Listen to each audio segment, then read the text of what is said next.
पसंद होवे साडे नाल राबता कर लियो। ठीक है, नंबर 0301 50 14 241। हाँ जी, अस्सलाम वालेकुम दोस्तों। तो आज चैक कराने लगे जनाब तुहानू गुलटेर फीमेल। जिस दोस्त भी ने लैनी होवे मेरे नाल WhatsApp ते राबता कर लियो। ठीक है, मोबाइल नंबर भी तुहानू वीडियो च अगे दसांगा जनाब, एड्रैस लोकेशन हर चीज़ भी तुहानू वीडियो दस दांगा।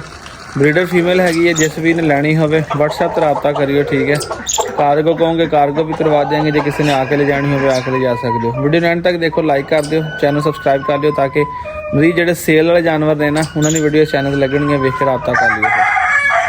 तो चेक करो जनाब गुलटेर मादी। ठीक है जी, उम्र 1.5 साल आंदी ते एक दफ़ा इन्हें ब्रीड की हुई है।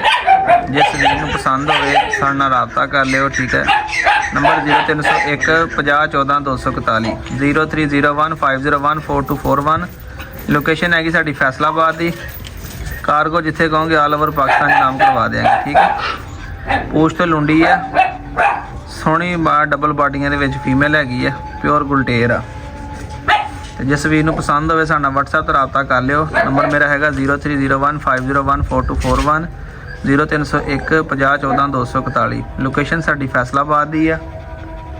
कार्गो अवेलेबल हैगा ऑल ओवर पाकिस्तान। जिथे कोई वीर कहेगा जनाब कार्गो भी करा देंगे, जे किसी आके ले जानी हो तो जनाब आके भी ले जा सकते। चेक कर लो, वो पूरी एक्टिव मादी है। ठीक है, खूबसूरत चीज़ आ, प्योर गुलटेर आ, पूछ तो लुंडी है, ब्रीडर मादी है।